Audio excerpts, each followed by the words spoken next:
SCOM nos da la bienvenida a esta ceremonia conmemorativa del 10º aniversario luctuoso del profesor Harold McIntosh. Voy a presentar a continuación a las autoridades que nos acompañan el día de hoy. Preside este evento el maestro Iván Giovanni Mozo García, director del SCOM. Gracias, maestro.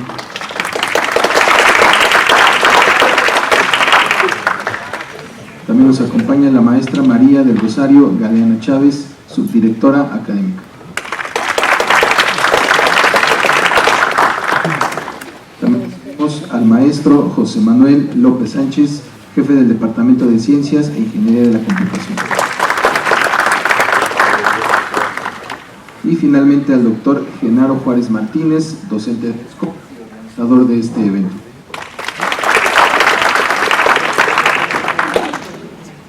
Y a continuación invitamos a hacer uso de la palabra al maestro Iván Giovanni Mozo García, director del SCOM. Adelante, maestro. Muchas gracias, licenciado Francisco. Buenos días a todos, buenos días maestra Rosario, maestro José Manuel, doctor Genaro. Buenos días estudiantes, compañeros profesores, personal de apoyo y asistencia de educación, invitados especiales. Pues es un honor para mí dar el mensaje institucional de este evento organizado por el doctor Genaro, por generar el laboratorio de inteligencia artificial robótica y vida artificial. El doctor Genaro siempre se distingue por tener atinadas ideas en donde podemos desarrollar temas que nos competen como SCOM, temas en donde se revisa el pasado de un legado justamente de Harold McIntosh en México, da un vistazo al presente, pero sobre todo lo encamina hacia qué sigue, qué vamos a partir del momento donde estamos, qué sigue para nuestro país, qué sigue para la investigación, qué sigue para la computación. Y en ese sentido me parece que este es un evento que va a sentar bases respecto a lo que nuestros estudiantes pueden trabajar en un futuro de la mano justamente de investigadores muy reconocidos como el doctor Genaro, como el doctor Gustavo Adolfo Arenas, también está por acá, como el doctor Guillermo Luna, toda una serie de investigadores que son referencia en la computación en México. Y pues para la SCOM, sobre todo, pues es un orgullo albergar espacios como este. Sabemos que el quehacer académico debe ser el papel fundamental de una escuela superior del Politécnico. En ese sentido, creo que con este y con cada uno de los eventos que en ese tenor se realizan, uno pone de manifiesto la técnica al servicio de la patria, la técnica de nuestros investigadores, de nuestros estudiantes, de nuestros docentes. Y que, como lo comenté, esto se verá reflejado en la computación del México del futuro. Hay varias cosas justamente que celebrar. El día de ayer, la presidenta de México mencionó que México se considera una supercomputadora, una más grande de América Latina, con, si no me equivoco, cerca de 40,000 GPUs, que justamente deberá o apoyará todos los avances en inteligencia artificial que se visualizan para nuestro país. Asimismo, el día de hoy también es el Día Internacional del Ingeniero de Sistemas Computacionales, justamente la carrera con la que nuestra SCOM empezó y que de ahí se han desprendido otras como nuestra ingeniería en inteligencia artificial y la licenciatura en ciencia de datos. Muchas felicidades a todos nuestros egresados, muchas felicidades a nuestros estudiantes, futuros ingenieros de sistemas computacionales, algunos dentro de 3 años, otros dentro de un poquito más, pero seguramente serán unos excelentes ingenieros que pondrán el nombre del Politécnico y de la SCOM muy en alto. Muchas gracias, doctor Genaro, por su entusiasmo, siempre por su compromiso y su trabajo para estas actividades. Muchas gracias por poner la técnica al servicio de la patria. Felicidades, profesor. Un aplauso, por favor, para el doctor Genaro.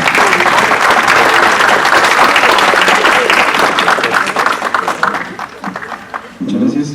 Y vamos vamos a pasar a nuestro panel, pero antes, para despedir al Presidium y para concluir con esta ceremonia inaugural, vamos a cumplir con nuestro protocolo. Vamos a ponernos por favor de pie para entonar los velums.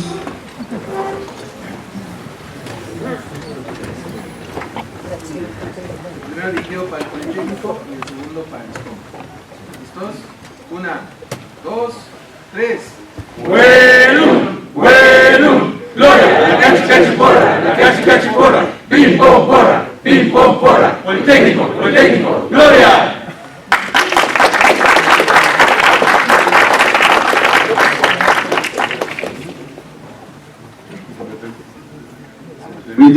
¿Les parece que Macintosh estuvo muy relacionado también con el Politécnico mucho? ¿Les parece un bueno para Macintosh? ¿De acuerdo? Uno para Macintosh, hasta donde sea, en el plano que esté, en el plano virtual que esté, hasta allá que nos escuche. 1, 2, 3. Bueno, gloria, la cachi porra, pim pom porra, Macintosh, gloria.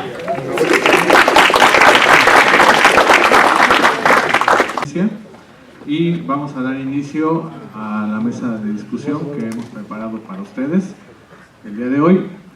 Tendremos sesiones de 15 minutos. La idea es poder discutir algunos temas en particular que el profesor Harold McIntosh pues trabajó en México desde los años 60. Tenemos aquí una distinguida mesa con profesores históricos en la área de computación en México, como son el profesor Adolfo Guzmán Arenas. Un saludo, un aplauso por favor.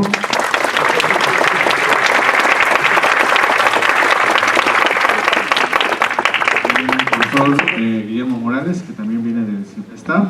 Un aplauso por favor.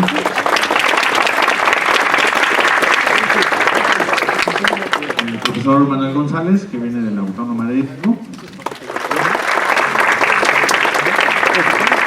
Y el profesor Juan Carlos Sectumora, también de la Universidad Autónoma de Hidalgo.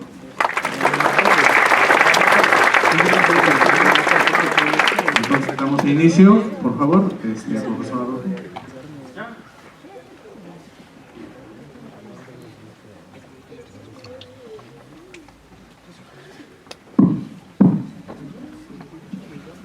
Bueno, pues buenos días, encantado de estar con ustedes. Hoy celebramos el recuerdo de Macintosh, Harold B. McIntosh. Fue un destacado profesor de computación, trabajó mucho en el Politécnico, trabajó en otras áreas, y me toca hablar un poquito de lo que él hizo que yo conozco, porque hay áreas que no conozco. Entonces vamos a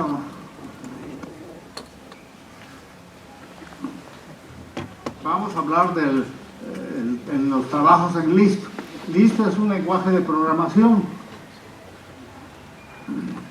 Ah, caray. ¿Qué pasó aquí?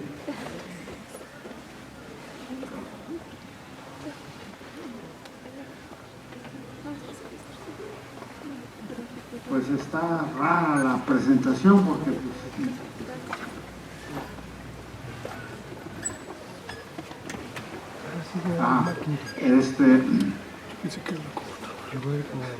la primera conferencia internacional de Lisp fue en 1963. Vinieron el doctor Marvin Minsky y el profesor McCarthy. Ellos inventaron Lisp. Lisp se desarrolló en el MIT, pero Macintosh desarrolló una versión de Lisp en su empresa. Bueno, la empresa en que yo trabajaba es Martin Baltimore, en Lisp. Entonces, yo aprendí el Lisp porque pues Macintosh me lo enseñó.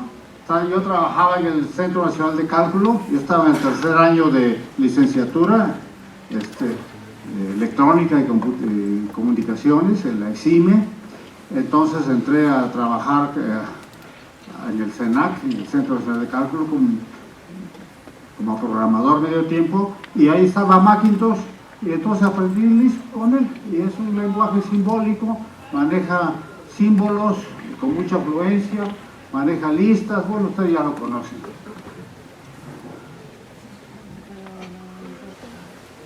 Bueno,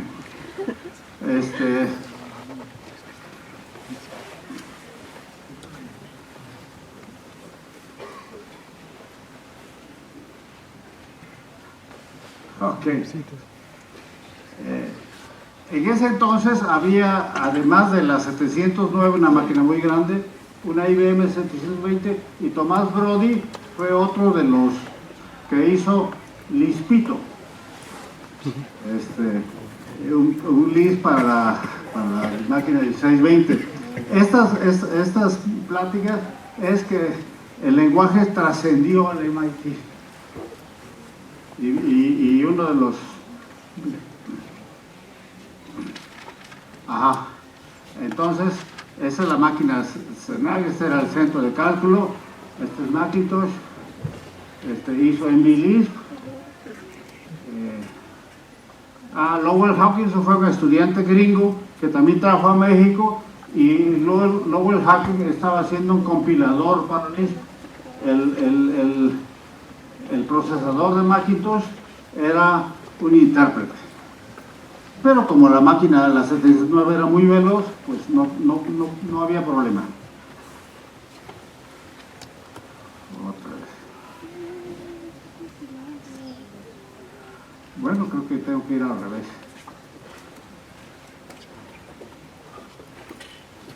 Ok. Aquí estoy yo en el 64. Esa fue mi tesis de licenciatura. Fue Convert. Es un lenguaje sobre Lisp para manipular expresiones más complejas. O sea, si tú ves esto, escribe aquello. Si tú ves A más B, escribe load A, add B, and store en C. O sea, estamos haciendo un compilador de Fortran al lenguaje del 709, por ejemplo. Y entonces Macintosh estaba trabajando en el CERNAC y también entró al CIMBESTAB en esa época. Trabajamos sobre todo de noche porque pues, la computadora de día estaba usada para gente grande, y para los estudiantes y eso pues teníamos que ir de noche. Otra vez. Perdón. Aquí me gradué. Esta era Macintosh. Soy yo, mi mamá, mi papá y mi hermana. Esta fue la graduación de la ECIME. Y de ahí, el lenguaje Lisp salió publicado en el Communication del ACM, y se presentó en un congreso en Washington. Fue el primer, hasta donde yo sé, los autores fueron Macintosh y yo. Fue el primer congreso, el primer trabajo publicado en computación por un mexicano. Bueno, un mexicano y uno de Colorado, porque Macintosh era de Colorado. Luego visitamos a varias universidades. A Macintosh se le ocurrió hacer una máquina de Lisp. Bueno, le digo, pues yo soy ingeniero electrónico, pues tú dime cómo lo hacemos y pues la vamos haciendo, ¿no? Entonces, bueno, él no tenía buenas, o sea, entonces para agarrar ideas fuimos a visitar varias universidades. Fuimos a Princeton, fuimos a Yale, en la costa este de los Estados Unidos, visitamos el MIT, preguntando cómo hacer una máquina de Lisp. Y pues nos dieron algunas ideas. También fuimos del otro lado a Stanford, a algunas empresas. En fin, anduvimos averiguando. Aquí estamos cruzando, bueno, aquí estamos en el Cañón de Colorado. Este soy yo, este es Macintosh. Estos son dos estudiantes de física que lo acompañaron con él, iban de mirones. Ajá. Entonces son las varias universidades que visitamos. Bueno, pues, ok. Bueno, no se hizo. Entonces yo entré al MIT a estudiar entré al laboratorio de inteligencia artificial que lo dirigía Marvin Minsky. Ahí obtuve mi maestría y mi doctorado. Este es el edificio, es cerca de dentro del campus de la escuela hay se llama Technology Square. Son 4 edificios que se rentan. El MIT ocupa uno de ellos, bueno, un laboratorio. Ahí se inventó el sistema entre tiempo compartido, varias otras cosas. Ahí está el laboratorio de inteligencia artificial actualmente. Entonces yo me gradué en el 68 y luego estuve como dos años más trabajando como profesor asistente en el departamento de ingeniería eléctrica. Aquí está Macintosh, me visitó cuando yo era profesor. Ya yo no podía vivir en la casa de estudiantes, me corrieron de ahí. Entonces, renté un cuartito por ahí y entonces ahí estaba él.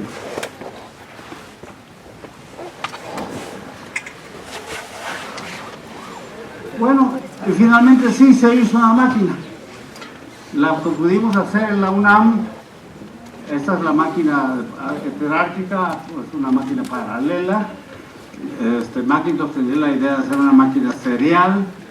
Me junté con unos electrónicos que sí sabían, y entonces, bueno, ¿por qué no la hacemos paralela?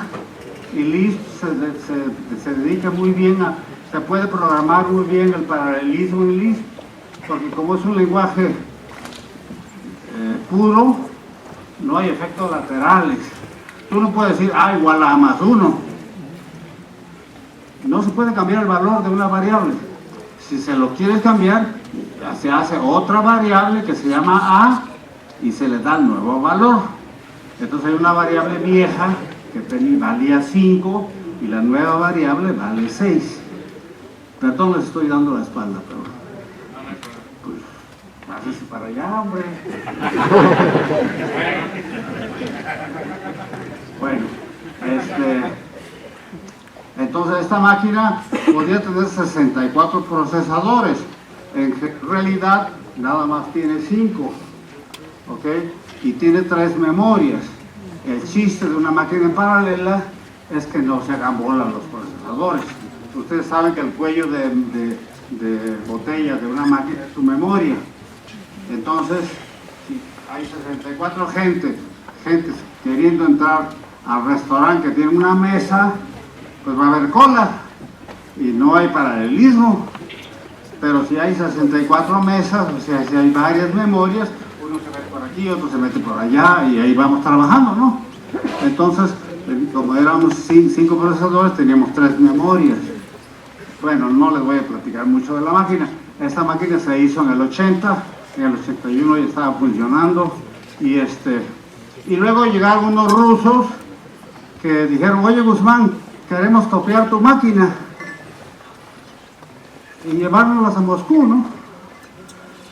Bueno, y yo pues voy a preguntarle a mi director. Sí, dice, adelante.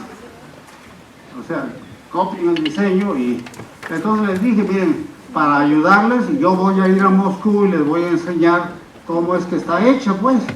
Y cualquier pregunta, pues le preguntas al inventor. En realidad fuimos 2, porque yo no la hice solo, ¿no? Éramos como 5 o 6.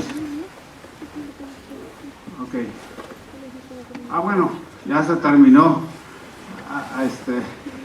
Y la historia de Lisp sigue un poquito más. La máquina, llegamos a... ¿Cómo andamos de tiempo? Bien. Ok. Újule. Bueno, pues ya no voy a hablar de la segunda parte entonces. A lo mejor hablamos de Macintosh. A Macintosh le gustaba que le dijéramos Mac, y así se escribe Mac. Entonces él nació en Colorado, ahí estudió, hizo una maestría en física, y estas fotos están sobrepuestas, no sé por qué, pero ni modo.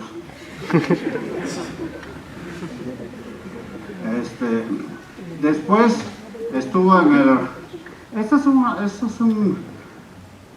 RIAS es un laboratorio privado de investigación de tecnología avanzada, de puras cosas confidenciales. Ahí trabajaba él, trabajó en Aberdeen, que es un campo de pruebas, donde se prueban armas. Después yo lo visité en la Universidad de Florida, en Gainesville. Me mandó el SENAC y a otras personas a que aprendiéramos a usar una máquina, la máquina que iba a llegar a México, porque en Gainesville había una máquina igualita, que practicáramos, pues que aprendiéramos para que cuando llegáramos a México ya estábamos fogueados. Entonces ahí y luego Macintosh se pasó al CIMBESTAB y ahí hice la tesis de Convert. Y estuvo también en el Centro de Cómputo Electrónico de la UNAM. Ahí había una PDP-8, una máquina de 12 bits, la palabra de 12 bits. No se han inventado los bytes todavía.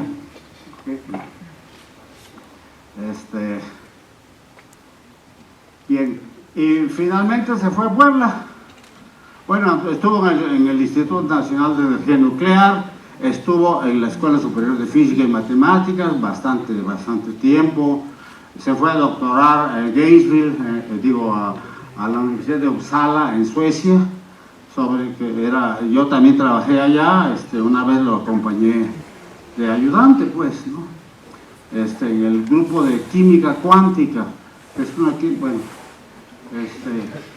y se fue a la Universidad de Puebla y ahí fundó la computación.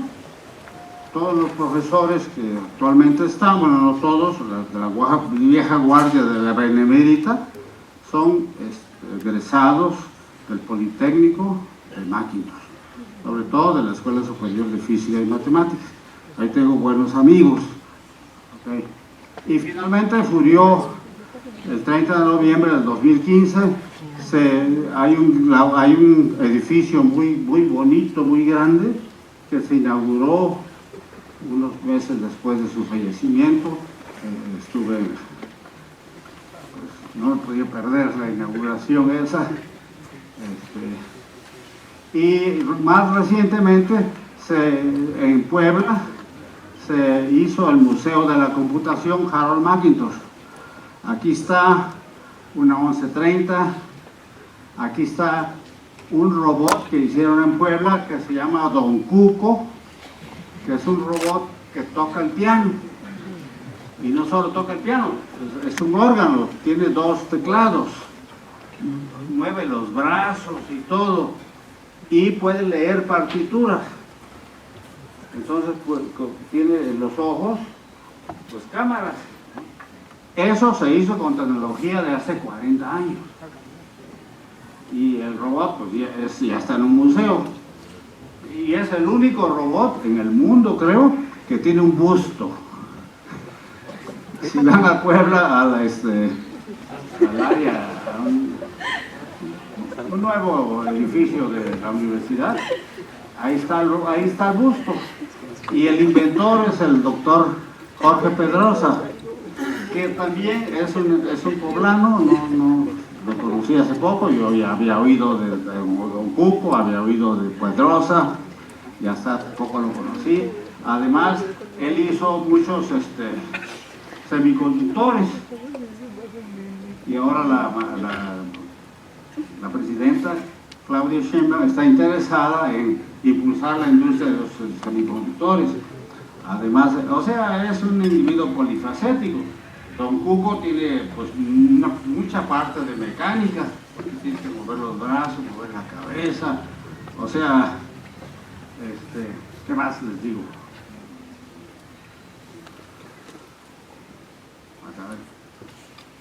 Pues ya, he terminado, gracias.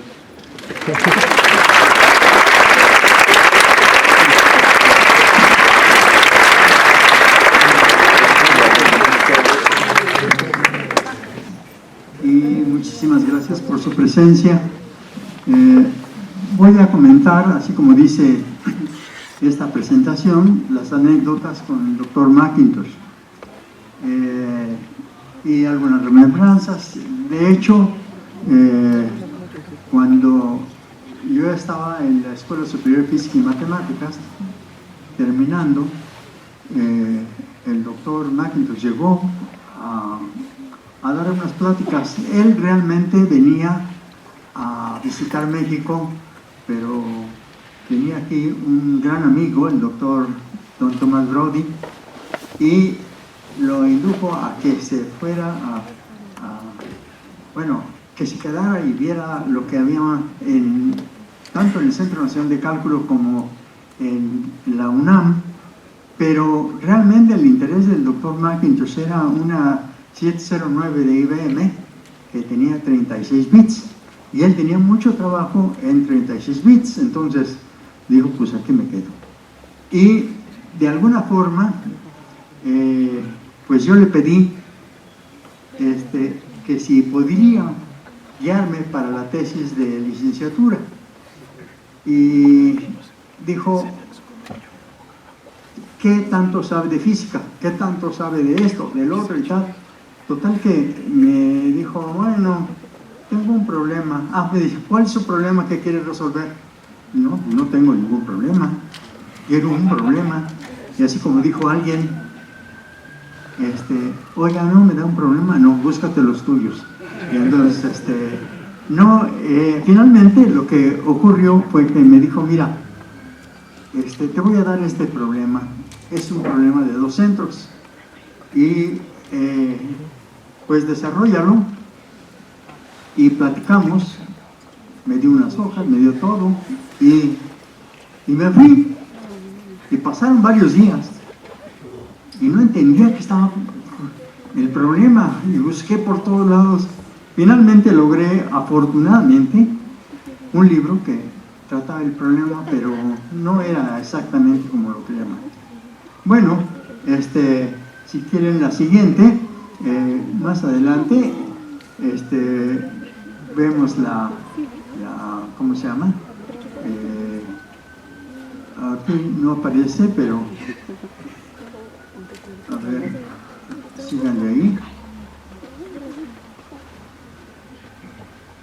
No están, son las referencias. Ya viene por ahí. Bueno, estos son los resultados. Ese es el problema. Bueno, esta es una de las partes antes de esta. Otra antes.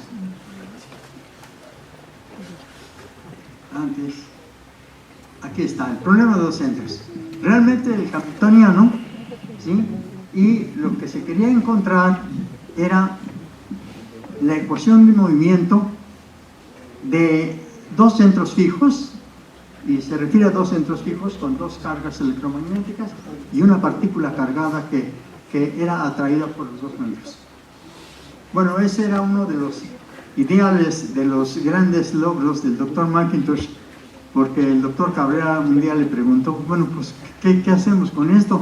Nos falta, para tener la ecuación, ¿cuál es la energía potencial y tal? Dice, en 3 minutos lo hizo. No, el doctor McIntosh en ese tiempo todavía no era doctor, dijo, es un genio.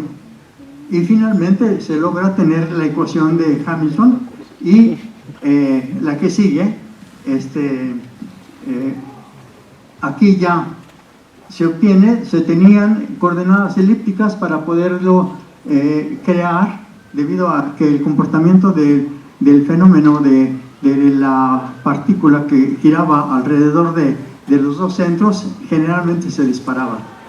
Y la idea era ver cuáles eran las trayectorias circulares de esa partícula.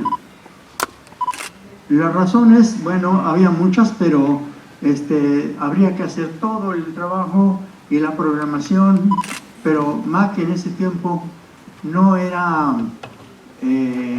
digamos, él no manejaba el Fortran como muchos otros, pero fue tan hábil que en poco tiempo era un genio para eso. Aquí, estas 2 son las cargas, y más adelante ya se obtiene la solución, el tipo de ecuación diferencial que se debía resolver más adelante. y ya aquí ya están, obviamente, los potenciales y demás, más adelante, y la solución, ¿no? El campo, las trayectorias, y se logró tener esta partícula. Bueno, esta trayectoria de la partícula traída por esos dos centros. Realmente, quiero comentar que trabajamos en una 1620 que era del Centro Nacional de Cálculo, y ahí nos quedábamos a dormir, porque era tan lento el proceso que para poder, cuando empezaba a imprimir la impresora un punto, pasaban otros 5 o 10 minutos para que imprimiera el otro punto. O sea, me estoy refiriendo a este tipo de cosas, ¿no? O a estas. Y, en fin, en una ocasión, pues ya lo vio Mac y dijo, creo que ya lo logramos. Sí, finalmente así fue, y esa era la solución, la que a él le interesaba. La que sigue, el doctor McIntosh, obviamente, fue uno de los grandes reconocidos en el mundo internacional como de los primeros 40 en el mundo en química cuántica y de los primeros 10 en el mundo en computación. Era un verdadero genio. Y entonces él habla con mi jefe, trabajamos para el centro nuclear, un físico, Ortiz Amezcua, que le pidió permiso para ir a Uppsala. Y me enseña, Ortiz Amezcua me enseña la carta y me dicen, mire lo que me manda el doctor Lovejoy, que le manda al maestro McIntosh la carta diciendo, doctor Lovejoy, finalmente he resuelto el problema que me dejó hace 10 años y quisiera ver si lo puedo presentar para el doctorado. Y el doctor Lovejoy le dice, sí, nada más que se tiene que inscribir a la universidad un semestre por lo menos y los requisitos que pidan. Y así fue. Hace todo y yo lo llevaba a su casa diario, íbamos al centro nuclear y regresábamos a su casa y ahí lo dejaba. Entonces, en una de estas ocasiones, me dice, le digo, Mac, me pide el maestro Ortiz que lo lleve porque ya es tarde y usted tiene que viajar. Y dice, sí, le voy a pedir un favor, quiero que me ayude a escoger las 21 publicaciones que me piden como requisito para entrar al doctorado. Entonces, pues yo voy, obviamente 21 publicaciones de las mejores le dijeron, y me pasaba las publicaciones y me decía, ¿qué le parece esta y esta? Y yo solamente las acomodaba, ¿no? Porque hablaba sobre vibraciones y demás cosas, pero yo las acomodé y finalmente ya lo dejé allí, hizo los paquetes y demás, y al otro día teníamos que ir al aeropuerto a llevarlo. El examen de Uppsala para el doctorado es un examen que rara vez se presenta y más o menos tiene un tiempo de entre 15 o más años para que alguien se presente a ese doctorado. Y son 3 exámenes. Uno, el primero, si lo pasa, le dan un bombín. El segundo, si lo pasa, le dan el frac. Entonces ya tiene bombín y frac. Y el tercero, ya el presidium está compuesto por 4 doctores y el rey de Uppsala. Y si lo pasan, le dan la corona de laurel. Entonces el rey le pone la corona de laurel. Me dice el maestro, el profesor Ortiz Amezcua, el doctor Magnus va a regresar, vaya por él. Ya de regreso de Uppsala. Entonces fui por él y lo primero que hizo fue enseñar, iba yo con los compañeros, ¿no? Y enseñar el grado era un grado que tenía ahí el escudo del rey en madera y la corona de laurel, que era realmente todavía fresca la hoja del laurel, y bueno, ya ese tipo de cosas, ¿no? Eran pues parte de su desempeño dentro de la cuestión de, pues así como me decía, bueno, a usted no le veo así como muchas ganas de que se doctore. Y le decía, yo realmente sí me interesa, pero no es una obsesión. Y decía, entonces estamos igual, ¿no?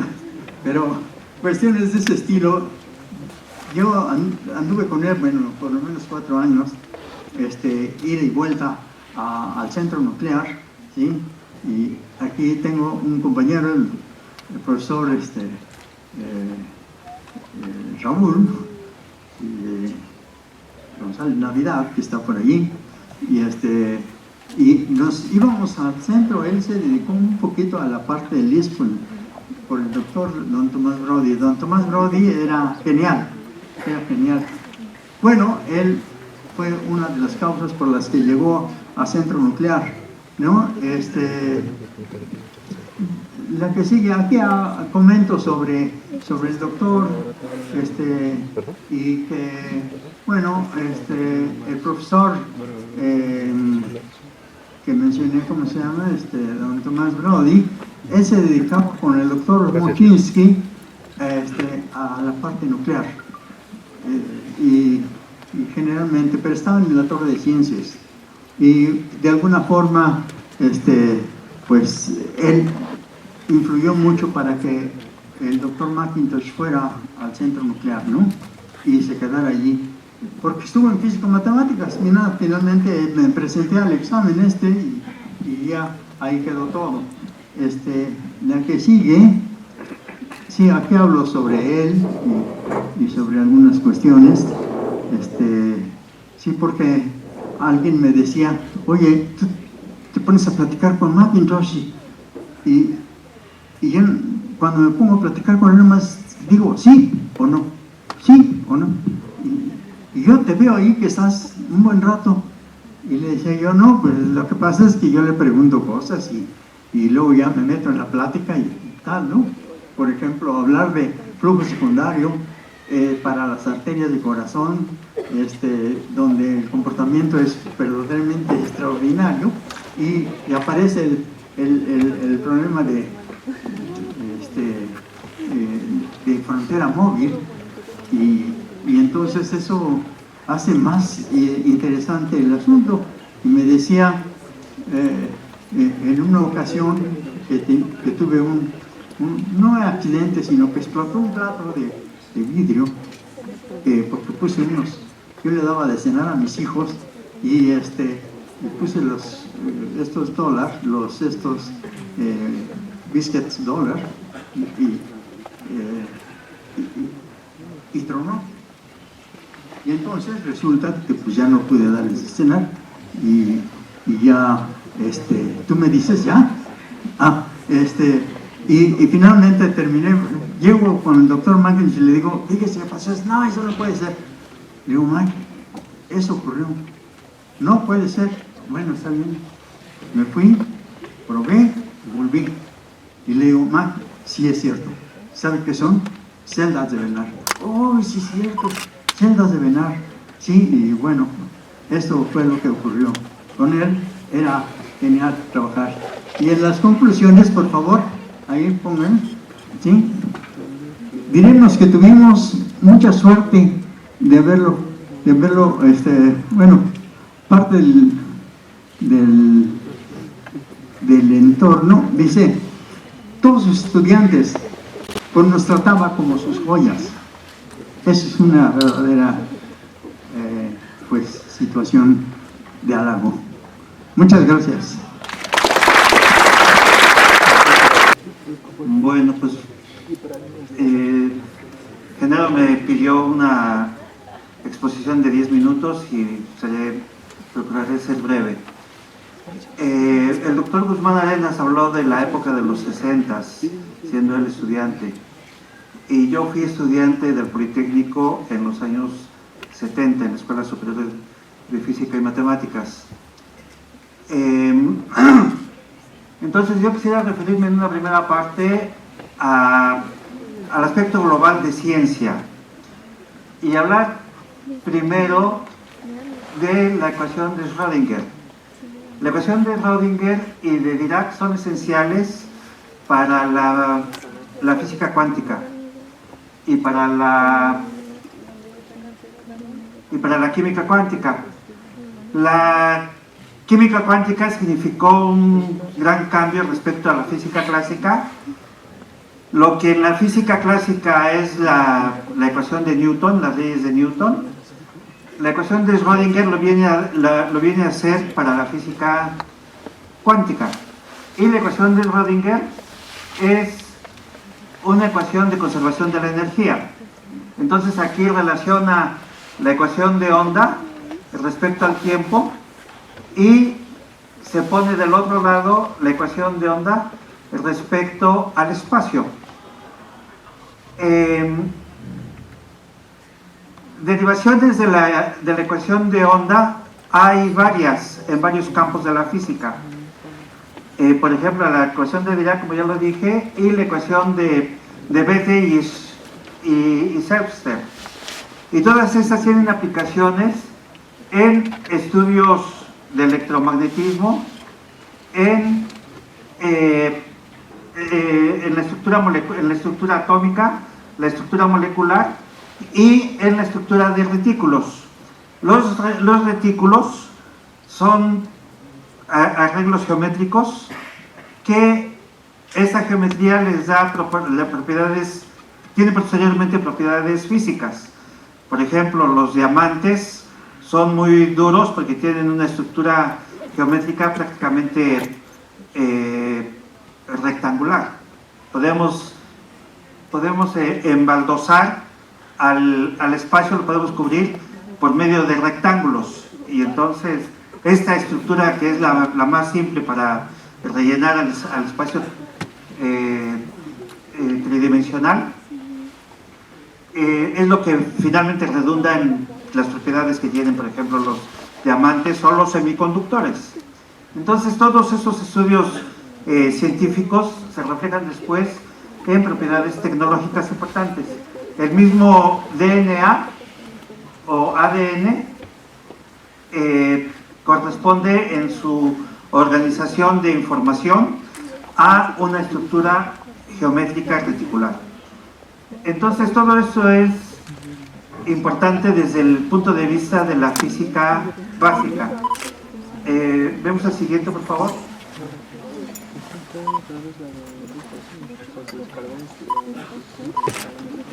Ya, claro. Así tenemos entonces que las ecuaciones de la mecánica cuántica son importantes desde un punto de vista de física clásica, de física básica, y al resolverlas se requieren de herramientas matemáticas de análisis, propias de análisis matemático y propias de estructuras algebraicas. Entonces aquí está involucrado lo que es el concepto de álgebra de operadores. Y en el tratamiento ya numérico, práctico de esta álgebra de operadores, pues está involucrado la computación, está involucrado el análisis numérico, está involucrado lo que sería el álgebra computacional.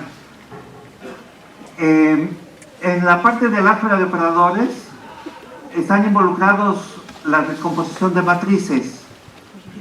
Ustedes seguramente en sus cursos de álgebra lineal se han encontrado con métodos de factorización de diferente índole y se podrán preguntar ¿para qué sirve todo eso?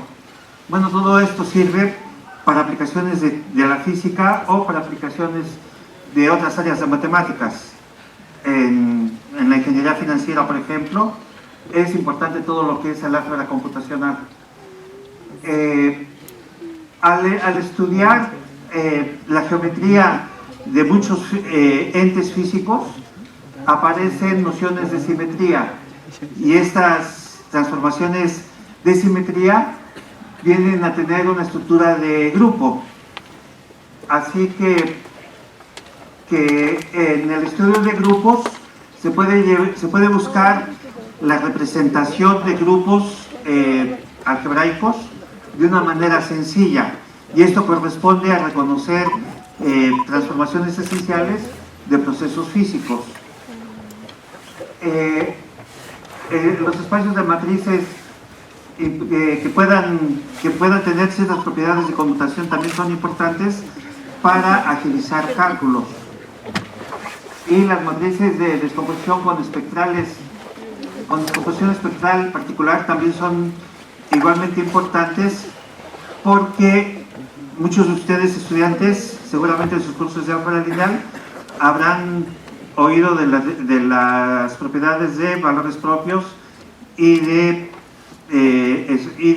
eigenvectores. Los eigenvectores bajo ciertas matrices nos van a dar una base ortogonal, y eso va a facilitar mucho los cálculos. Así que el profesor McIntosh se especializaba precisamente en el estudio matemático de estas estructuras de álgebra computacional, y además se preocupaba por tener una implementación numérica, llevarlos ya a hacer cálculos efectivos, y esto le llevaba a desarrollar métodos que sean eficientes desde el punto de vista del álgebra computacional, y sobre todo al hacer cálculos numéricos, ver el impacto que puede tener la propagación de errores. Así que McIntosh era un especialista de física y química cuántica, que es el aspecto, digamos, de investigación básica, pero también en su tesis de doctorado, de las que nos acaba de hablar el doctor Manuel, él desarrolla toda esta técnica de tratamiento del álgebra lineal a través de el álgebra de matrices y de los operadores de operadores acotados en el contexto de álgebra de física cuántica. Él llegó a México, como ya también se dijo, lo dijo el doctor Guzmán, invitado por Tomás Brody, y su paso por México tuvo una gran importancia tanto en el CINVESTAF. Por ejemplo, él fue sinodal de la primera tesis de doctorado del Departamento de Física del CINVESTAF, en la UNAM, con el grupo de Tomás Brody y del Centro de Cálculo de allá, y sobre todo en el Politécnico. En el Politécnico, él fue de los fundadores del Centro Nacional de Cálculo. Ahí llegó la primera computadora IBM 1130, en la que nos entrenamos muchos de los estudiantes de aquella época, de los años 70, y posteriormente a la Escuela de Física y Matemáticas. Ahí tuve yo el privilegio de tomar sus cursos de análisis numérico.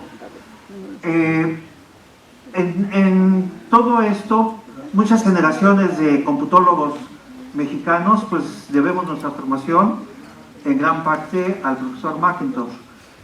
Él desarrolló, por ejemplo, un sistema de graficación de aquella época con ocultamiento de líneas, y esto lo hacía en un sistema de graficación físico que consistía de un plotter y una pluma, y esta pluma iba dibujando sobre él. Entonces, en la actualidad nosotros graficamos en pantallas y las imágenes pues se van sobreponiendo, y esa es la manera en la que ocultamos líneas. Pero en aquella época esto no ocurría. Cuando el plotter ponía una marca de tinta, esa ya no se podía borrar posteriormente. Así que él desarrolló todo este sistema de graficación que fue Plot, y fue muy célebre, y fue utilizado tanto en el Politécnico como en el Instituto Mexicano del Petróleo, como en el Centro Nacional de Energía Nuclear. Así que estas cosas que que las desarrolló él por su habilidad matemática y computacional. Tuvieron aplicaciones en institutos, repito, como el Instituto del Petróleo o el Centro de Energía Nuclear. Y también él desarrolló un sistema de programación posterior al LISP, que fue REC. Y este REC, ustedes saben que que uno de los sistemas operativos esencialísimos en la historia de la computación es Unix. Entonces, las expresiones regulares son básicas para Unix. En REC, un algoritmo se especifica en expresiones regulares y después de evaluar una expresión regular se sale con un valor falso o verdadero para tomar una decisión, si continuar con el programa de manera serial o hacer un salto. En aquella época, en el álgebra numérica se hacía todo con Fortran, y en Fortran hay esta especificación de GoTo, que es lo que permite hacer ciclos. A finales de los años 70, principios de los 80, apareció la programación estructurada. Y en esta programación estructurada, Algol, C, Pascal, todos estos idiomas, todos estos lenguajes de programación tienen este concepto de programación estructurada. Pues todo esto nació prácticamente de las expresiones regulares. Así que, aunque a nivel internacional, pues, digamos, no tuvo el impacto REC que tuvo Unix o que tuvo la programación estructurada, podemos decir sin temor a equivocarnos que REC ya fue un preámbulo de lo que fue la programación estructurada. REC se desarrolló en los 70 y la programación estructurada en los 80. Y ya en la actualidad, pues todo el mundo utilizamos C y todos sus dialectos, y prácticamente estas ideas ya fueron desarrolladas por Mach desde los años 70. Y posteriormente, y también con la estructura de los retículos, Mach hizo simulación de autómatas formales. Los autómatas regulares es la sintaxis de REC. Él hizo una implementación de máquinas de Turing que apareció en la Revista Mexicana de Física, y posteriormente hizo muchos trabajos en autómatas celulares. Entonces, como anécdotas de docencia, en 5 minutos, quisiera mencionar que las clases que él daba no tenían un temario. Él se acercaba al salón de clases y nos platicaba de lo que estaba haciendo, y al desarrollar los métodos numéricos que estaba implementando, fue como nos introducía en el análisis numérico. Siendo estudiante, a sus estudiantes en el Politécnico nos invitó al Centro de Cálculo de la Universidad Autónoma de Puebla. En la Universidad Autónoma de Puebla le daban oportunidad de que sus estudiantes hiciéramos pruebas prácticas. Esas prácticas no las podíamos hacer aquí en el Politécnico porque eran muchos los estudiantes y porque la computadora estaba también utilizada para otros fines. Y nos íbamos al fin de semana a Puebla con patrocinio de Mach. Mach nos pagaba los alimentos, él alquilaba un departamento en Puebla y ahí llegábamos los estudiantes y pasábamos ahí algunas horas que no pasábamos ya en el centro de cálculo. Como llegábamos a trabajar, a hacer prácticas allá, pues prácticamente pernoctábamos en el centro de cálculo. Era encantador porque el centro de cálculo en Puebla colindaba con el Panteón Francés. Entonces en la noche veíamos a la computadora de un lado y las tumbas del otro lado. Tenemos que Mac acostumbraba a otorgar calificaciones, o hacíamos bromas nosotros como estudiantes, de que Mac calificaba en binario. O teníamos una calificación de 0 o teníamos una calificación de 10. La calificación de 0 era para reconocer a los estudiantes que definitivamente no tenían futuro. La calificación de 10 era un aliciente para que muchos continuáramos, y yo puedo confesar en lo personal que sus calificaciones me ayudaron para alcanzar el 8 de promedio en la Escuela de Física y Matemáticas. También las clases de Mac eran para resolver problemas, era para que nos propusiera un problema, como lo dijo Manuel, y después buscáramos resolverlo con lo que pudiéramos. Y entonces muchas veces él nos presentaba algunos métodos y algunos algoritmos, y los estudiantes de matemáticas que teníamos una formación más formalista, nos cuestionábamos si esto era válido en otros contextos. Entonces recuerdo como una anécdota que algún compañero le preguntaba: oiga Mac, ¿y eso bajo qué condiciones se cumple? Y la respuesta que dijo Mac es: bajo las que sean suficientes. Si esto funciona numéricamente, ya lo podemos aceptar, podemos resolver problemas de esa manera. Mac no solamente recomendaba lecturas a sus estudiantes, también solía regalar libros y casi exigía acudir a su biblioteca personal. Finalmente, tanto en la Escuela de Física y Matemáticas, tenía su biblioteca y podíamos nosotros entrar ahí a consultar, pero en el Centro de Cálculo de Puebla, cuando él ya estaba trabajando allá, hubo un área que se acondicionó y en esa biblioteca pasábamos mucho tiempo. Tuve la fortuna de visitar a Mac un mes antes de su fallecimiento y él me regaló este libro. Martin Gardner era uno de sus autores favoritos, digamos. También en aquella ocasión me regaló uno de los flexogramas que estaba haciendo. Este es un trabajo manual hecho por Mac y obviamente lo conservo con mucho aprecio. Y uno de los mejores recuerdos que tengo del profesor Mac es que en los años 70, a finales de los 70, yo llegué a trabajar a la Universidad de Puebla, al Centro de Cálculo, y ahí tenía el Mac su laboratorio. Entonces él pasaba mucho tiempo haciendo experimentos con tarjetas de computadoras de mesa. Fueron anteriores de las PCs.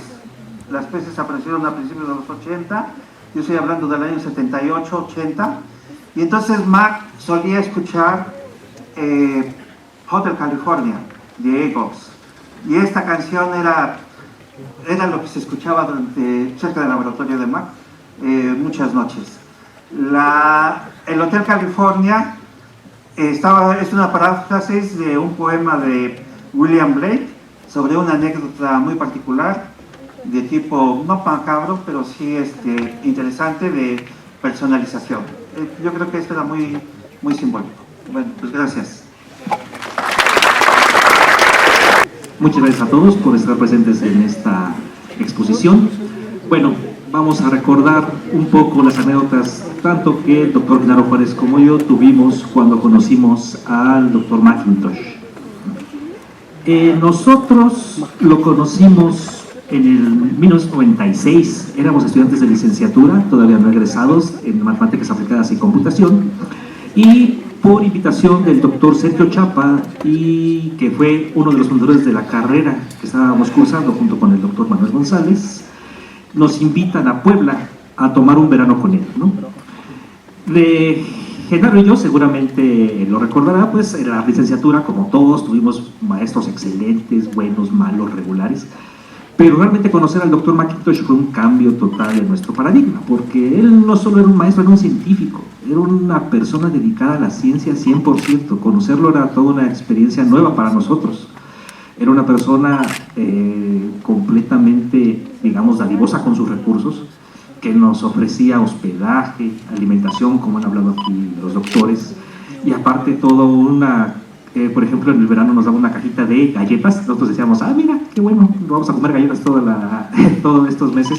Y no, dentro de la cajita de galletas había papers científicos, había lapiceros, gomas, plumones, cartulina para trabajar ahí, disquetes, manuales. Y era toda una experiencia abrir esa cajita y ver, mira lo que vamos a ver durante este verano, ¿no?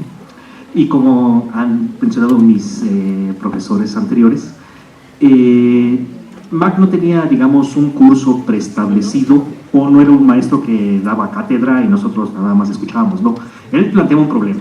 A ver, este verano yo voy a ver esta problemática, les voy a platicar cómo lo estoy haciendo, qué herramientas estoy usando, vamos a verlos desde estas perspectivas y quiero que me ayuden a resolverlo. Y entonces pues, era altamente emocionante y era una experiencia, digamos, retadora para los alumnos que llegábamos con él, ¿no? Nosotros, cuando llegamos con Mac, él estaba muy metido en la parte de autómatas celulares, en los 90s. En particular, digamos, estaba interesado en dos problemas: complejidad y reversibilidad. Los autómatas celulares, bueno, digamos, son sistemas muy sencillos de especificar en una computadora. Funcionan con base a celditas que tienen un estado propio y vienen de sus vecinos, y conforme el tiempo van cambiando. Un autómata muy famoso es el de Live, y en ese tiempo estaba también un trabajo muy relevante en esos sistemas por Stephen Wolfram. Y en particular a nosotros nos interesó la parte de reversibilidad. Los autómatas reversibles se caracterizan porque pueden conservar la información del sistema, y entonces uno puede hacerlos evolucionar digamos, en el tiempo, y dada una condición en el futuro, regresar al pasado, ¿no? Y entonces la idea era entender, pues, cómo es posible que puedan conservar la información si son mapeos, digamos, localmente irreversibles. Entonces había dos puntos de vista ahí de cómo analizar este fenómeno. Uno era combinatorio, que habían desarrollado profesores en Finlandia, Jarkko Kari, o en Japón, Nasu, y otro era de una índole topológica, que habían desarrollado en Estados Unidos, gente como Gustav Keplum, desde un punto de vista teórico muy abstracto, para otro tipo de, digamos, problemáticas. Y entonces la idea es, ¿cómo podemos conciliar este punto de vista? Y eso fue uno de los aprendizajes que tuvimos de Mac, que él tenía una visión tan global de las cosas, sabía tanto y podía tener ese, digamos, pensamiento divergente y creativo, de que un mismo problema lo podía ver desde varias perspectivas y combinar diferentes técnicas, aterrizarlas a la parte computacional para poder resolver el problema, ¿no? Entonces, a Mac no le gustaban los resultados puramente teóricos en este entonces, o sobre todo en autómatas celulares. Él decía, bueno, sacamos un resultado teórico, vamos a ver cómo se ve en pantalla, ¿no? Y entonces, por ejemplo, uno de los primeros trabajos que se desarrollaron con él fue poder conjuntar esa parte topológica y combinatoria para poder explicar cómo funciona un autómata celular reversible. Y eso fue, bueno, aparte de, digamos, el resultado que se obtuvo teórico algorítmico, poder aprender cómo poder abordar un problema desde diferentes perspectivas de un modo creativo. En la parte de complejidad, pues, o sea, un autómata celular, a grandes rasgos, y diciéndolo, digamos, coloquialmente, se dice complejo si podemos tener un fondo periódico y estructuras que se mueven en él de una forma aperiódica, formando patrones más complejos, no repetitivos, no periódicos, y con ellos, bueno, se ha podido simular diferentes sistemas computacionales, por ejemplo, máquinas de Turing o sistemas taxíclicos, en donde el doctor Genaro es experto. Y bueno, la idea ahí es que no hay ningún control central, todo se logra a través de interacciones locales y de forma paralela. Bueno, estudiando este tipo de sistemas, mis profesores han hablado pues de cómo Mac era capaz de utilizar diferentes herramientas y sistemas informáticos de diferentes maneras para llegar a soluciones creativas.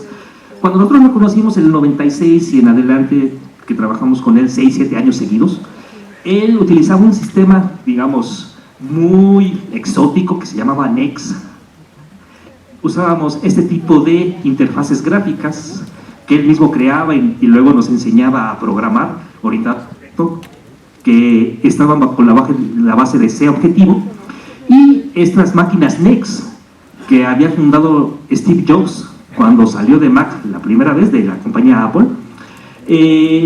Pues en México solo Macintosh las utilizaba, el Dr. Macintosh. Y entonces ahí nos enseñaba a programar en C objetivo, este tipo de interfaces, este tipo de programación. Y ahí uno puede ver, ya viéndolo en retrospectiva, pues la visión de Mac.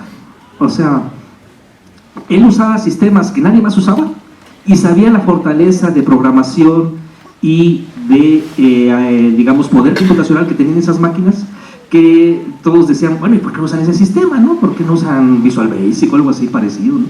Y ya después uno ve con el tiempo pues que le dio la razón a Mac, ¿no? Después otra vez Steve Jobs regresa a esta compañía, a Apple, se vuelve el jefe nuevamente y lleva todo lo que aprendió en NeXT bajo los nuevos sistemas operativos de Macintosh, que ahora este tipo de programación es el que se usa, ese objetivo, para hacer las aplicaciones en Mac. Y entonces, pues ahí uno puede ver la visión que tenía el profesor Macintosh en enseñarnos cosas que, pues a futuro, siguen siendo vanguardia y siguen siendo útiles, ¿no? Entonces, bueno, nosotros empezamos a usar este tipo de interfaces para analizar los autómatas complejos. Empezamos a ver propiedades diversas, tanto en teoría de gráficas, como probabilidad, como topología, para tratar de analizar este tipo de sistemas y sobre todo bajar esos resultados teóricos a cosas que se pudieran ver visualmente y numéricamente. Ok, entonces, de todo ese bajaje que, digamos, aprendimos con el Dr. Macintosh y que seguimos desarrollando junto a él, pues han salido diversos trabajos ya derivados de los mismos, ¿no? Por ejemplo, el estudio de reversibilidad y complejidad ya en múltiples estados en autómatas celulares, en donde se tomaron las ideas que se desarrollaron con Macintosh y se extendieron para otro tipo de sistemas más grandes, con el fin de obtener estos sistemas tanto reversibles como complejos, ¿no? En donde, por ejemplo, un ejemplo muy famoso es la regla 110, que Mac la estudió mucho, en donde uno tiene un fondo periódico y hay estructuras que se mueven e interaccionan. Una extensión de eso es, por ejemplo, ya utilizar decenas de estados, en donde si uno deja evolucionar el sistema, pues no se ve un orden aparente. Sin embargo, si uno establece un fondo periódico, pero con varios estados, surgen estructuras que empiezan a interaccionar entre sí en un fondo, digamos, estable, y con eso lograr complejidad con un mayor número de estados, ¿no? Otro tipo de, digamos, inspiraciones que han surgido con el trabajo de Macintosh es, por ejemplo, la especificación de metaheurísticas de optimización. Optimización, pues, tiene muchas vertientes. Las metaheurísticas, pues, son el último recurso. Cuando ya no se sabe cómo optimizar algo, bueno, pues utilicemos lo que la naturaleza nos provee, o las ciencias físicas, o la biología, qué inspiración agarramos de comportamiento social, etcétera. Y entonces, por ejemplo, los autómatas celulares ahí son muy ad hoc, porque funcionan con base a individuos que ven su vecindad y evolucionan. Entonces, parte de estas ideas que aprendimos con el Dr. Macintosh las hemos podido llevar a diversos algoritmos de optimización. Uno de esos trabajos, por ejemplo, es con la regla de mayoría, en donde si uno tiene una mayoría de estados en un cierto estado, entonces evoluciona él, y bajo ciertas circunstancias, si uno tiene ya demasiada mayoría, evoluciona a otro estado. Normalmente este tipo de autómatas se usaron primero para simular votaciones en una población, por ejemplo, saber cómo se comportaba la gente ante una votación política, pero bueno, también se pueden utilizar, por ejemplo, para algoritmos de optimización, en donde una población puede ver, bueno, si este es un buen espacio de búsqueda, me puedo acercar a él, si este espacio está ya muy poblado, me puedo alejar, y hacer un equilibrio entre explorar soluciones y explotarlas. Y por ejemplo, estos son diversos algoritmos que se han desarrollado, en donde son, digamos, con principios ya bien conocidos de optimización. Y esta última columna es un algoritmo basado en autómatas celulares, en donde se obtienen resultados, digamos, similares y competitivos contra las otras tendencias. Entonces, ¿qué podemos decir del Dr. Macintosh? Bueno, que su trabajo, su legado todavía sigue vivo y se puede todavía extender a problemáticas mucho más amplias. De lo que aprendimos de él es que podemos seguir encontrando explicaciones simples a problemas complejos, y sobre todo lo que nos marcó, yo creo que a todos nosotros, es que si uno quiere hacer un trabajo científico hay que hacerlo con seriedad, con continuidad y con creatividad.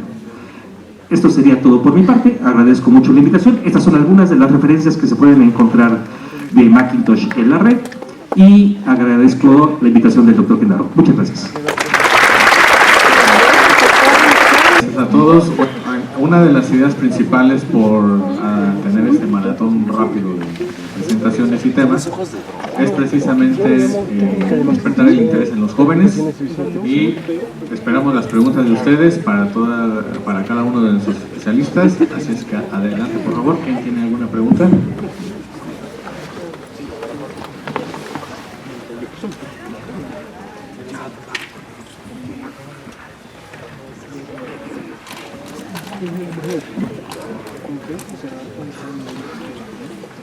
A ver, muchachos, sin pena, pueden preguntar lo que quieran.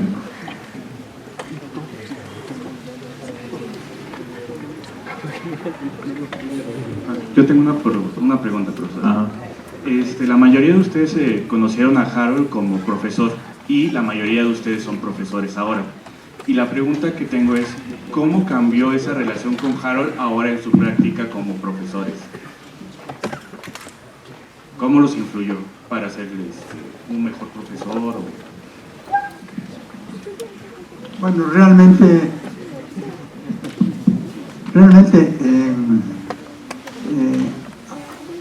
aprender o haber estado con el doctor Macintosh en alguna forma lo hace uno, por un lado, más humano, más humilde, más creativo y más comprensivo con el estudiante.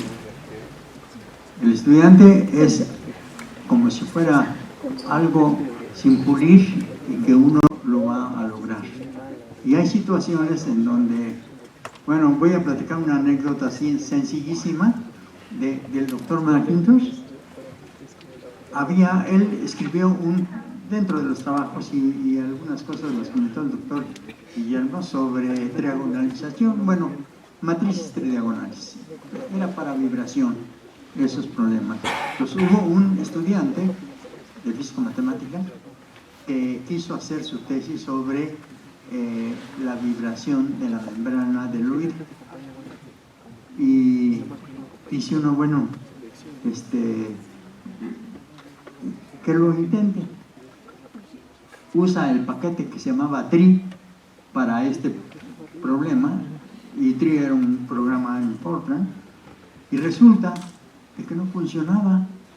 Yo lo había usado ahí en el centro nuclear y no funcionaba, iban y venían, y yo oía los ruidos y muchos le metían mano, y entonces digamos, el que quería usarlo, que se apellida Pardavé, que por cierto mi amigo el negrito, que seguramente Raúl se acuerda, era Rodolfo Reyes Sánchez, y él era de allí de Tuxpan.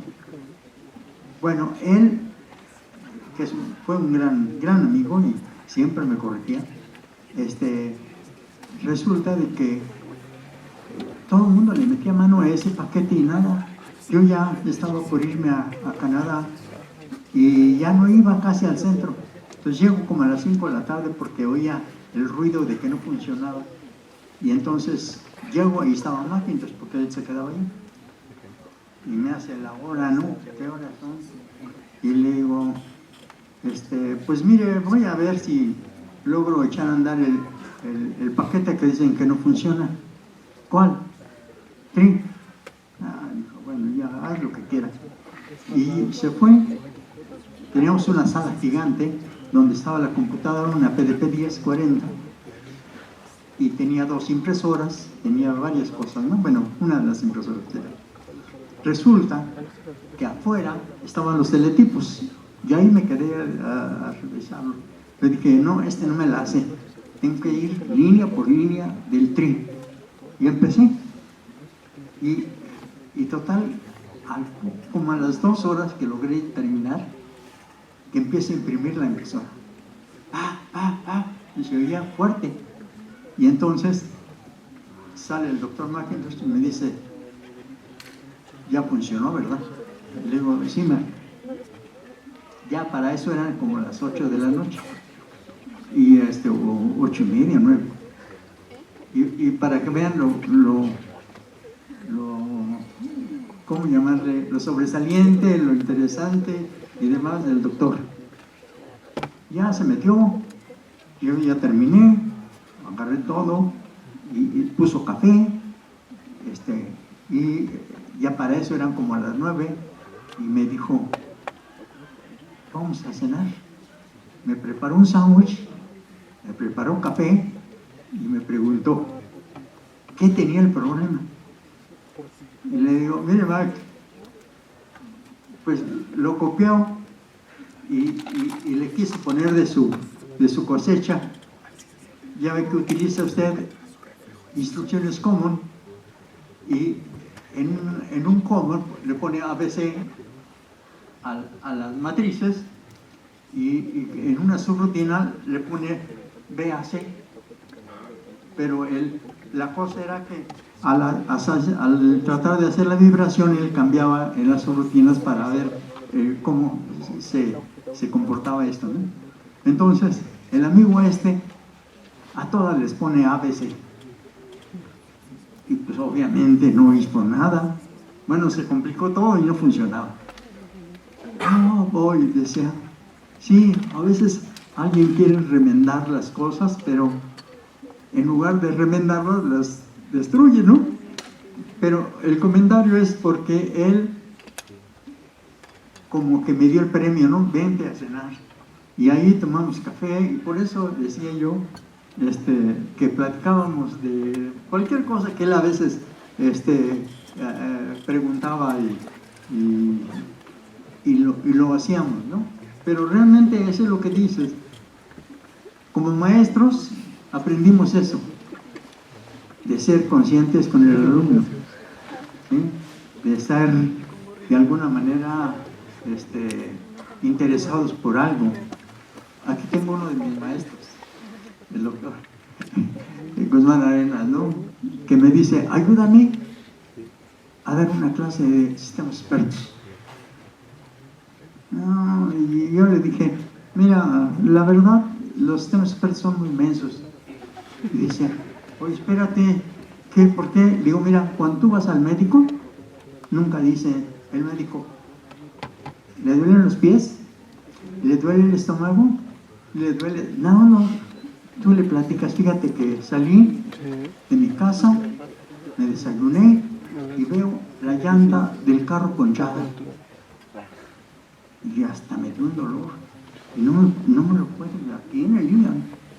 Con todo lo que les platicó, escribe una receta y se la da. Con ese día.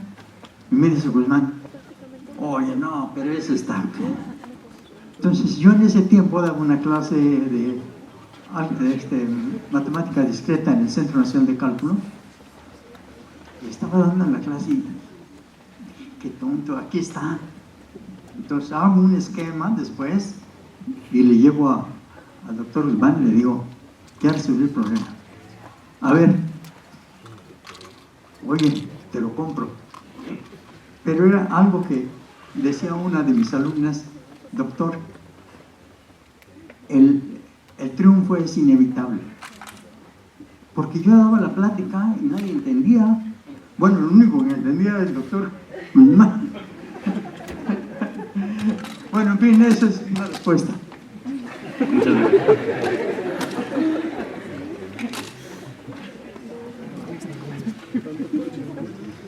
Ya sobre esto, respecto a la influencia como profesor, yo tengo una mala influencia y es que suelo poner calificaciones altas. Y esto es porque me interesa más en mis cursos que los estudiantes practiquen, realicen trabajo. Entonces el profesor McIntosh no aplicaba exámenes finales, no aplicaba exámenes en clase, de centones, ¿no? Este tipo de exámenes no los aplicaba y calificaba en base al trabajo. Entonces, creo que esto es bueno porque permite que el estudiante tenga su tiempo, se dé su tiempo para ser creativo. Y entonces, al final del curso me encuentro con que todos los estudiantes trabajaron, presentaron sus trabajos, lo hicieron con diferentes calidades, en general aceptables, y entonces no hay por qué ponerles una calificación mala. Y en mis cursos se suelen apachurrar hacia arriba todos los estudiantes. Esa es una mala costumbre porque, pues ciertamente, para calificar a los estudiantes hay que distinguirlos. Pero ya, ni modo, así se dieron las cosas. Ah, otra pregunta.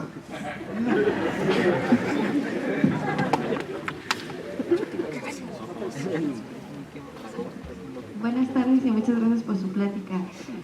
Lo que yo les quiero preguntar es ¿qué recomendación les pueden dar a los chicos que van a ser futuros ingenieros en ciencias computacionales, ingenieros en inteligencia artificial y licenciados en ciencias de datos, para que ellos se puedan desarrollar académicamente? Si bien ya nos han hablado de la importancia de la física y las matemáticas para desarrollar todas estas tecnologías, también me gustaría si pudieran darles recomendaciones personales para que también en el futuro ellos se puedan desarrollar profesionalmente. Gracias.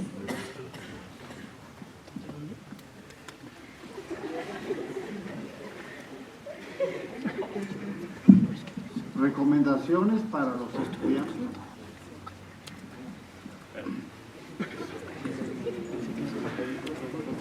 Miren, hay dos tipos de materias. Hay materias que no pasan de moda, que no cambian.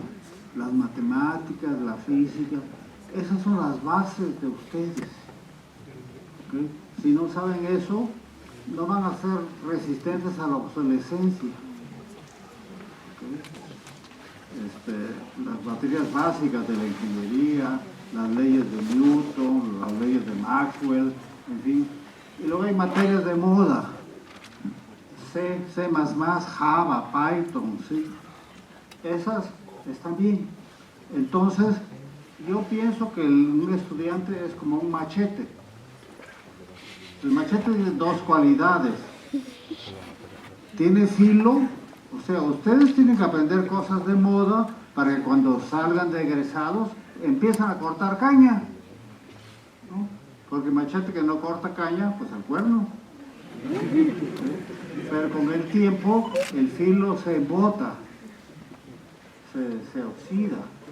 Entonces hay que afilar el machete. Entonces el machete tiene la otra cualidad, el temple. El temple del machete lo dan las materias básicas. Ustedes pueden aprender lo que no les han enseñado en la escuela porque no se había inventado. Cuando yo estudié, no había discos duros. ¿Okay? La memoria eran cintas. No había memoria de burbujas, no había internet, no había una gran cantidad de cosas. ¿Y cómo es posible que se pueda aprender si tiene buen temple? ¿Okay? Entonces, ese es no aprendan puras cosas de moda, porque se les va a acabar el filo. ¿Ok? ¿Tengo más tiempo? ¿Cuánto dura el filo? Una buena pregunta. ¿Cuál es el tiempo medio de vida de un concepto? O sea, lo que ustedes aprenden son conceptos, técnicas y destrezas. ¿Okay? Bueno, pues si ustedes ven un libro de computación de hace 10 años, ya no sirve.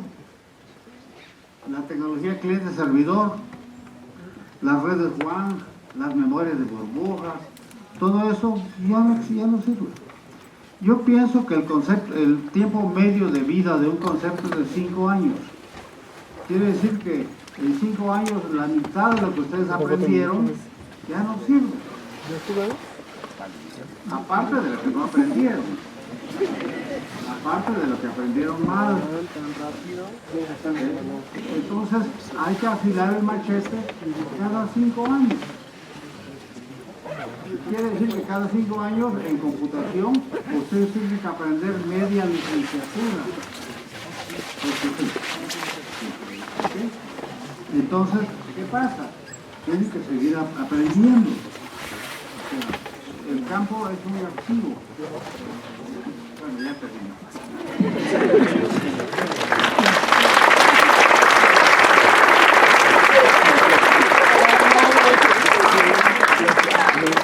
Otra pregunta, por favor.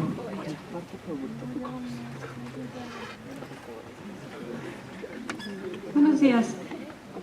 ¿Podrían por favor destacar 3, quizás 5 cualidades o valores que hayan visto como estudiantes o como compañeros del profesor McIntosh, por favor?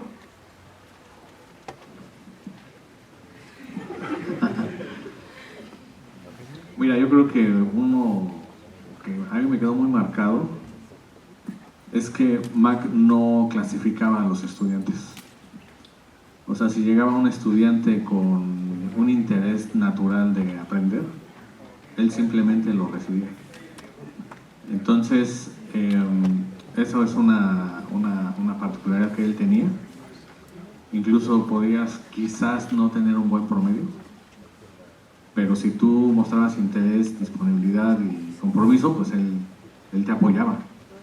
Y como comentaron los profesores en las exposiciones, él era muy generoso. Él te regalaba un libro, te imprimía los artículos y te los daba para estudiar. Pero tampoco era un profesor que te dijera, ¿sabes qué? En 10 días me entregas esto. Y en 20 días me entregas aquello. McIntosh tenía, yo creo que era una formación que él traía de Estados Unidos, donde él simplemente confiaba en que tú trabajaras. O sea, él no tenía que estar atrás de ti. Y eso es algo que ahora creo que se ha convertido en un problema en las escuelas.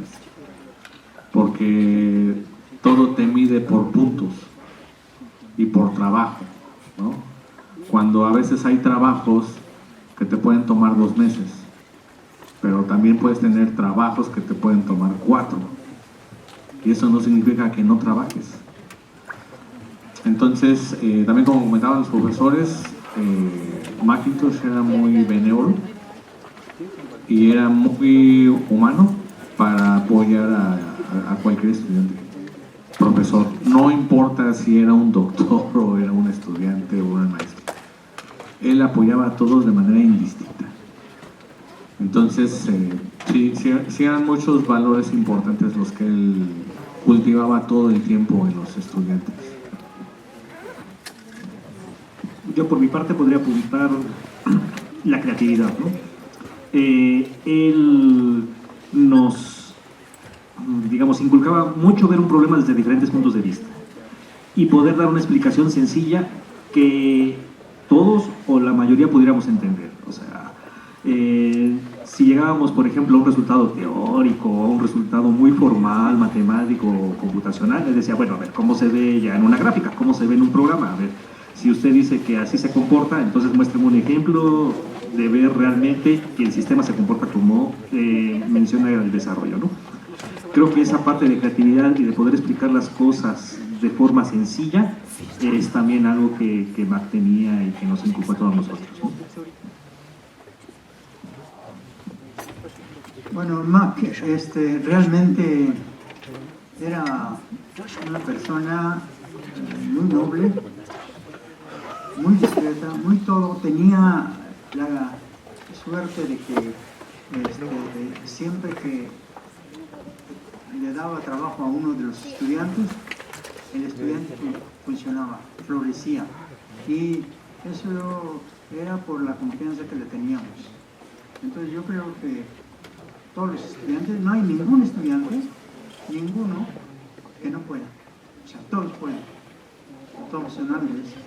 Entonces, claro que, digamos, si lo ponemos en plan de así como, bueno, es que no sabe jugar fútbol, o no sabe jugar tal, es independiente. A lo mejor sí lo hace, pero no es tan evidente, ¿no?, el hecho de que él pueda resolver un caso, un problema.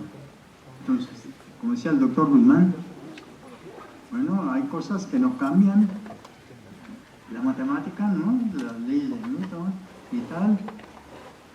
Viene una marea bastante fuerte, competición acústica, competición cuántica, quinta generación, y obviamente la inteligencia artificial que ahí anda volando, pero se va a estabilizar. Entonces todo el mundo tiene que estar pendiente de que va a llegar y que hay que darle, no hay de otra. Pero es el amor a lo que ustedes decidan hacer, no hay de otra. Eso es.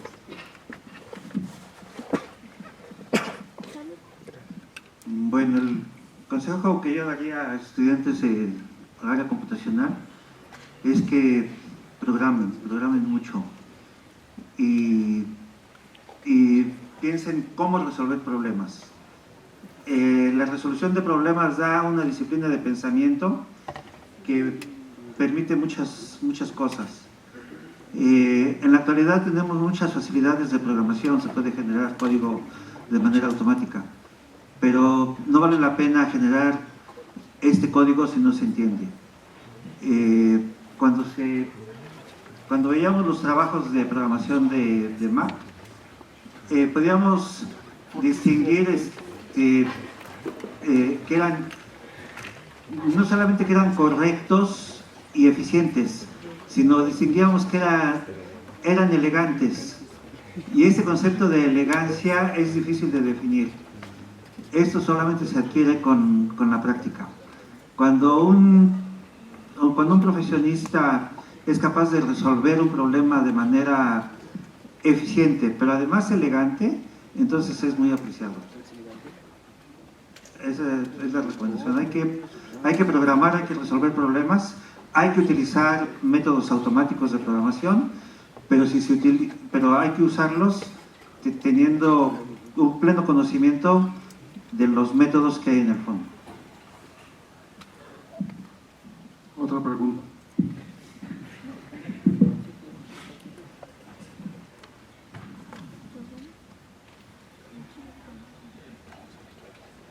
¿Hay otra pregunta todavía?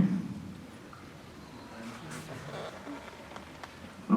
Ok, bueno, entonces pasamos a terminar el evento. Les vamos a otorgar un reconocimiento a cada uno de los profesores y les agradecemos sinceramente su participación en este momento. Gracias.